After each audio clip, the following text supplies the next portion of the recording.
पाऊल पाऊल विठ्ठल नाम, दुम दुमला भक्तीचा धाम, दिंडीच्या या पावन वाटे प्रेम वाहे अविराम।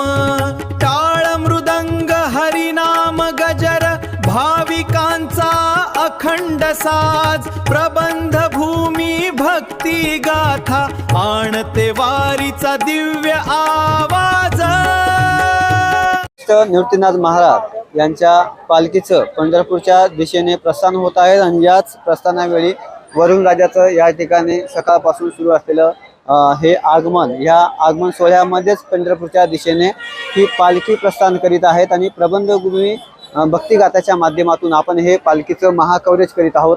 आता आपण एका शहरामध्ये दाखल झालेले आहोत, ज्या सूर्योदय हॉस्पिटलच्या प्रांगणामध्ये या ठिकाणी वरुण राजा या ठिकाणी आलेल्यामुळे या ठिकाणी काही जे वारकरी संप्रदायातील माऊली असतील, दीदी एक मिनिट, वारकरी संप्रदायातील जे माऊली असतील त्यांनी या ठिकाणी या वरुण राजापासून बचाव करण्यासाठी आश्रय घेतलेला आहे। आपण यांच्याशी संवाद साधण्याचा प्रयत्न करणार आहोत। आजी, तुमचं नाव काय आणि कुठून आलेला आहात तुम्ही? सोनांब। कोणतं गाव? सोनांब।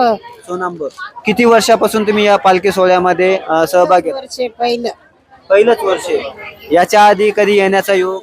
गेलते 2 वर्ष झाली तेव्हा गेला होता। कसा अनुभव आहे तुमचा? चांगला आहे। चांगला अनुभव आहे, नक्कीच। मावशी, तुमचं नाव काय आणि तुम्ही कुठून आलेला आहात? आम्ही ऋषीनगरवरून आलो। दर्शनासाठी आलेला आहात? हो, दर्शन आम्ही कुंदेवाडी पासून काढून देतोय। कुंदेवाडी पासून येत आहेत तुम्ही, बरोबर। कसा आजचा अनुभव या ठिकाणचा? एकदम व्यवस्थित आहे। व्यवस्थित आहे। आजी, तुम्ही दर्शनासाठी आलेला आहात? दर्शनासाठी आलेला, नक्कीच। या ठिकाणी बघाल तर सिन्नर शहरातील हे सर्व महिला आहेत ज्या या दर्शनासाठी आलेल्या आहेत। दीदी, त्या दीदीशी देखील संवाद साधूया। दीदी, तुझं नाव काय आणि तू कुठून आलेली आहेस? माझं नाव ईश्वरी लक्ष्मण उगले, मी सोनांब्यावरून आले। दर्शनासाठी आली का पालखी सोबत चालत आहे तू? दर्शनासाठी आले। दर्शन सकाळी किती वाजता आली होती आणि दर्शन झालं का तुझं? हो, झालं। मला कुंदेवाडी पर्यंत पायी पायी चालायचं। कुंदेवाडी पर्यंत पायी पायी जायचं? का कुंदेवाडी पर्यंत पायी पायी जायचं? मला आवडतं। देवाची आवड आहे तुला, नक्कीच। आणि जर समजा तुला भविष्यात जर योग आला पंढरपूर जाण्याचा, तर तू पालखी सोबत जाशील का बसने जाशील? पालखी सोबत जाईल। पालखी सोबत जायला तुला आवडेल, नक्कीच। दादा, तुमचं नाव काय आणि तुम्ही कुठून आलेला आहात? मी शरद विष्णू बोराडे, किल्ले रामशेष, दिंडोरी तालुका। आणि मी म्हणजे माझं पहिल्यापासून ध्येयच होतं का पहिल्यापासून म्हणजे त्र्यंबकेश्वर ते पंढरपूर वारी करायची। आणि मी युवा पिढीला पण ते सांगतो, आपलं वय म्हातार वयापर्यंत थांबायचं नसतं। आज चाललोय तोच खरा आहे, उद्याचा आणि शाखांताचा भरोसा नाही जीवनाचा। त्याच्यामुळे ह्या वयामध्ये सुद्धा पायी वारी केली पाहिजे युवा पिढीनं तरी। मी सगळ्यांना युवा पिढीला हेच माध्यम देतो, म्हातार होईल आणि मग वारी करायचं असतला नाहीये मी। ज्या आज चाललाय तोच सेकंद खरा आहे आणि पांडुरंगाचा आनंद घ्यायचा। तुमच्या माझ्यामध्ये सगळीकडे आम्हाला पांडुरंग दिसतो आणि एनर्जी मिळते। आजपर्यंत म्हणजे मी शेतीमध्ये काम करतो, मी शेतकरी वर्ग आहे। मी शेतीमध्ये जर काम केलं तर संध्याकाळी एकदम थकवा येतो। पण ह्या वारीमध्ये पहिल्यापासून मी म्हणजे माझी पहिली वारी आहे, पण मी पहिल्यापासून तर इथपर्यंत चालत आलेले आहे त्र्यंबकपासून। मला अजूनपर्यंत ना काटा ना थंडी ना ताप, फुल एनर्जी। अजून असं वाटतं का मी पंढरपूर पार करून जाईल अशी एनर्जी आहे। फक्त पांडुरंग विठुरायाचं चरणाची एक ओढ लागलेली आहे, तिथपर्यंत दर्शन घ्यायचं, तृप्त व्हायचं, बाकी काही अपेक्षा नसते कोणाला। खूप छान, म्हणजे तुम्ही खूप छान विचार मांडताय। युवा पिढीला तुम्ही हेच माध्यम देतो का म्हातारे होईपर्यंत वाट नका बघू, आज पाय सैसलाम आहे, तुम्ही वारी करून घ्या।